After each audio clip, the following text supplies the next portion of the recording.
ఇవన్నీ diversion politics. సీఎంగా 11 నెలల్లోనే రేవంత్ రెడ్డి ఫెయిల్ అయిపోయారు. సంక్షేమ పథకాలని అమలు చేయలేకపోతున్నారు.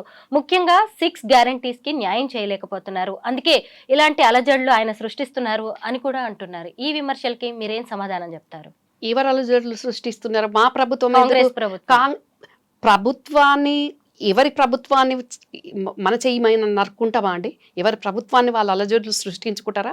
వీళ్ళు చేసిపోయిన అప్పులను ఆ వడ్డీలు కట్టడానికి వచ్చిన ఆదాయంలా 6,500 కోట్లు వడ్డీలకే సరిపోతుంది. మిగతాది ఈ సంక్షేమ పథకాల కోసము, ఈ ఎంప్లాయీస్ శాలరీస్ కోసము, వాటి కోసము రూపాయి పొదుపుగా తూసుకుంటా ప్రభుత్వం ఖర్చు చేయాల్సి వస్తుంది. మిగులు రాష్ట్రాన్ని లక్షల కోట్ల అప్పుల రాష్ట్రం చేసిపోయి ప్రజలకేమో అది కనిపిస్తలేదు.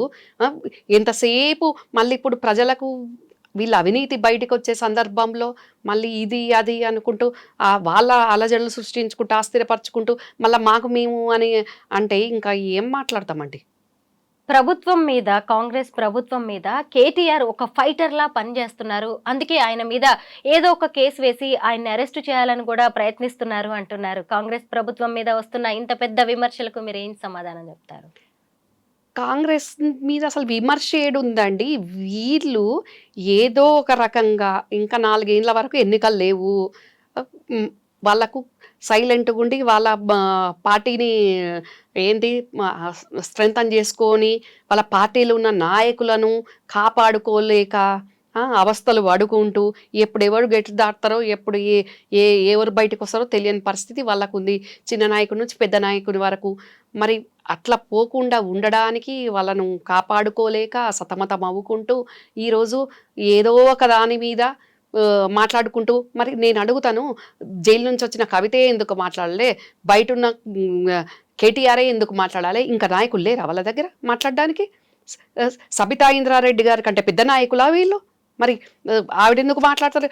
ఏదో ఉత్సవ విగ్రహాల లెక్క అక్కడ ఒక మాజీ మంత్రి, ఒక మహిళ అట్లా కనబడాలి కాబట్టి అట్లా. అది కూడా ఇప్పుడు మరి గతంలో కనపడ్డరా? మరి వీళ్ళే ఎందుకు మాట్లాడతారు? అయితే హరీష్ రావే మాట్లాడతాడు, లేకుంటే కేటీఆర్ఏ మాట్లాడుతుంది, ఇక నిన్న మొన్న వచ్చి కవితే మాట్లాడుతుంది. వేరే వాళ్ళు ఎందుకు మాట్లాడట్లేదు? మాజీ మంత్రులు వేరే వాళ్ళు ఉన్నారు కదా. అంటే ప్రతిపక్షంలో ఉన్నా కానీ కుటుంబ పాలనే నడుస్తుంది అంటారా? వాళ్ళ కుటుంబ హవానే నడుస్తుంది అని మీ అభిప్రాయమా? నేనేమంటున్నా అంటే మేమైతేనే మాట్లాడగలుగుతాము, లేకుంటే ఎవరు వీళ్ళకి మాట్లాడరాదనా? వీళ్ళు గతంలో తెలుగుదేశంలో మంత్రులు చేసిన వాళ్ళు ఉన్నారు, కాంగ్రెస్లో మంత్రులు చేసిన వాళ్ళు ఉన్నారు, ఫ్రెష్గా వీళ్ళు మంత్రులు చేసిన వాళ్ళు ఉన్నారు. వాళ్ళందరికీ మాట్లాడరాదా? వాళ్ళందరూ ఉత్సవ విగ్రహాలా ఏమన్నా? ఎందుకు ప్రతిసారి మీరే ఎందుకు లీడ్ తీసుకుంటారు? వాళ్ళని మాట్లాడనీయండి. మీరు పార్టీలో ఉన్నారు కదా, మీరు దగ్గర నుంచి చూసారు, ఎలా ఉంటుంది వాళ్ళ స్ట్రాటజీ? కనిపిస్తుంది కదండి. నేను చూసిన దానికి ఇప్పుడు మీరు చూస్తున్న దానికి, ప్రజలు చూస్తున్న దానికి మీకే తెలుస్తుంది. ఇప్పుడు నేను చెప్తే ఏదో నేను ఆ పార్టీలో లేను కాబట్టి, నేను దూరం ఉన్నా కాబట్టి నేను మాట్లాడుతున్న మాటగా కనిపిస్తుండొచ్చు వినే వాళ్ళకు, చూసే వాళ్ళకు. కానీ గత 10 సంవత్సరాలలో ఒక రాజకీయ నాయకులుగా ఆ పార్టీకి సంబంధించిన వాళ్ళ తీరు విధానము ఇప్పుడు వాళ్ళ విధానము చూస్తే తెలుస్తుంది. మరి ప్రభుత్వంలో ఉన్నప్పుడు మీరే మాట్లాడతారు, ప్రభుత్వం దిగిపోయినా అపోజిషన్లో ఉన్నా మీరేం మాట్లాడతారు? మరి పక్కకున్న వాళ్ళని ఎందుకు మాట్లాడనియట్లేదు? పక్కకున్న లీడర్లను మాట్లాడనియండి, ఎందుకు మాట్లాడనివ్వరు? మీ బాబాయ్ కేసీఆర్ గారు ఇంత జరుగుతున్నా ఇంకా మౌన ముద్రలోనే ఉన్నారు, ఫామ్ హౌస్కే పరిమితం అయ్యారు. అంటే ఆయన అధికారంలో ఉన్నా ఫామ్ హౌస్లోనే ఉంటారు, ప్రతిపక్షంలో ఉన్నా కూడా ఫామ్ హౌస్లోనే ఉంటారా? ప్రత్యేకంగా ఏదైనా స్ట్రాటజీ ఉందా? పక్కా స్కెచ్ ఏమన్నా వేస్తున్నారా కేసీఆర్ గారు అక్కడ ఫామ్ హౌస్లో ఉండి? ఆయన ఫామ్ హౌస్లు ఉండనియండి, ఆఫీసులు ఉండనియండి, చాపర్లు ఉండనియండి, ఎక్కడ ఉన్నా ఉండనియండి, సెకను ఆయన మైండ్ రాజకీయం చుట్టే పరిభ్రమిస్తుంటుంది. అదే పనిలో ఉంటారు ఆయన. ఆయన పడుకున్న ఒక 3-4 గంటలే ఆయన మైండ్కు విశ్రాంతి ఉంటుంది తప్ప ఆయన మళ్ళీ లేచిండు అంటే పడుకునేంత వరకు అదే పనికి ఉంటూనే ఉంటుంది. ఎప్పుడు నా కుర్చీ నేను అనేదే ఉంటుంది. ఆయన కుర్చీ లేకుండా, అధికారం లేకుండా ఆయన ఉండలేరు. ఇక అది ప్రగతి భవన్ కానివ్వండి, ఫామ్ హౌస్ కానివ్వండి, ఇంకేమన్నా కానివ్వండి, ఆయన పనే అది. కేసీఆర్ గారు మీ బాబాయ్ చిన్నప్పటి నుంచి కూడా ఆయన అడుగుజాడల్లో నడుస్తూ వచ్చారు. ఆయన మనస్తత్వం ఎలా ఉంటుందో మీకు బాగా తెలుసు. 10 ఏళ్ళు ఆయన సీఎంగా ఉన్నారు. ఈసారి ఘోర ఓటమి పాలవ్వాల్సి వచ్చింది. ఎందుకు? బాబాయ్ చేసిన తప్పులు ఏమనుకుంటున్నారు మీరు? బాబాయ్ పెట్టే పథకాలు బాగుంటాయి, కానీ ఇంప్లిమెంటేషన్ అవ్వదు. ఆరంభ శూరత్వమే ఉంటుంది అంతా. కానీ కింద స్థాయి వరకు నేను పెట్టే సంక్షేమ పథకాలు ఇంప్లిమెంట్ అవుతున్నాయా? ఇక్కడ మాజీ ముఖ్యమంత్రిగా మాట్లాడాలి, బాబాయ్‌గా కాదు.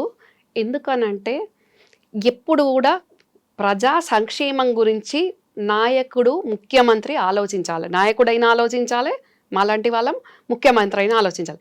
కానీ ఎంతసేపు నేను, నా కుర్చీ, నా కుటుంబము, నా పార్టీ ఇదే ముఖ్యం అనుకోవద్దు.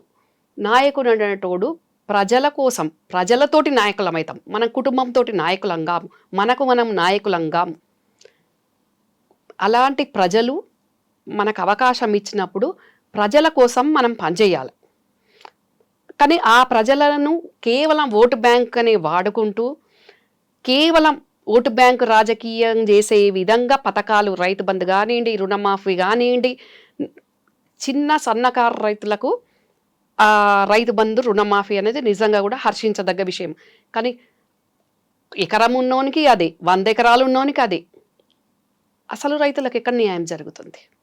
నేను ఢిల్లీలో ఓ జర్నలిస్ట్గా దాదాపు 10 ఏళ్ళు పనిచేశాను.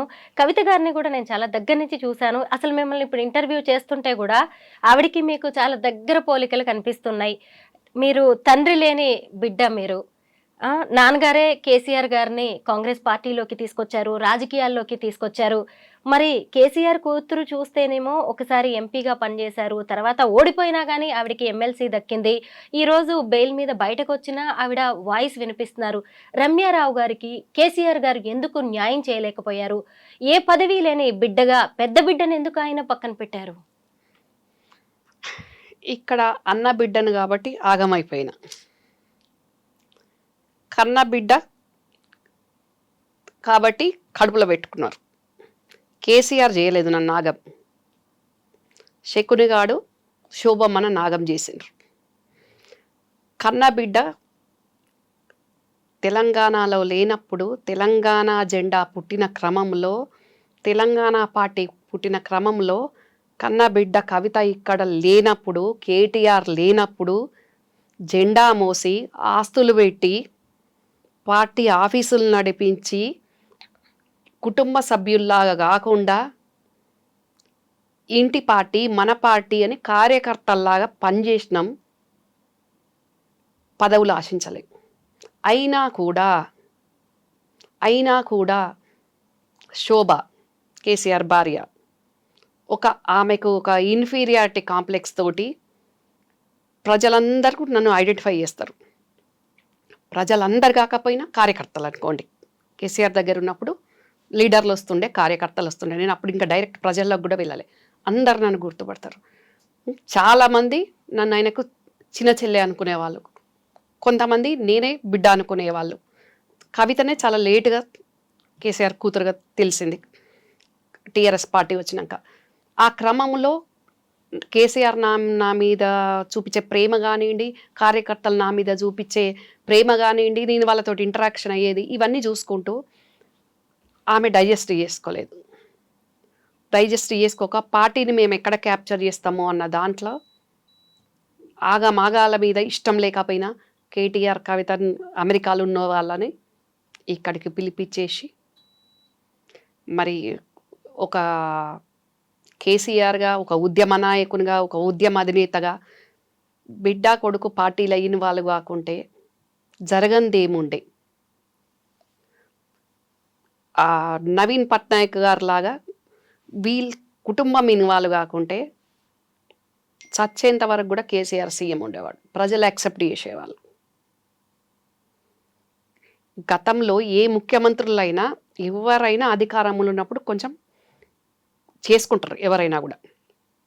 కానీ ఇక్కడ టోటల్ మంత్రులు ఇన్వాల్వ్మెంట్ ఉండదు. ఈ మంత్రులు రివ్యూలకు ఉండరు, ఏముండరు. మొత్తం 4-5 వాళ్ళ చేతుల్లోకి తీసేసుకొని 10 సంవత్సరాలు ఆట ఆడినరు. కానీ నిజమైన కార్యకర్త 2001 నుంచి ఇప్పుడు స్టిల్ ఇప్పటి వరకు 2024 వరకు ఉన్న కార్యకర్తలకు, బీఆర్ఎస్ జెండా మోసిన వాళ్లకు ఎంతమందికి న్యాయం జరిగింది?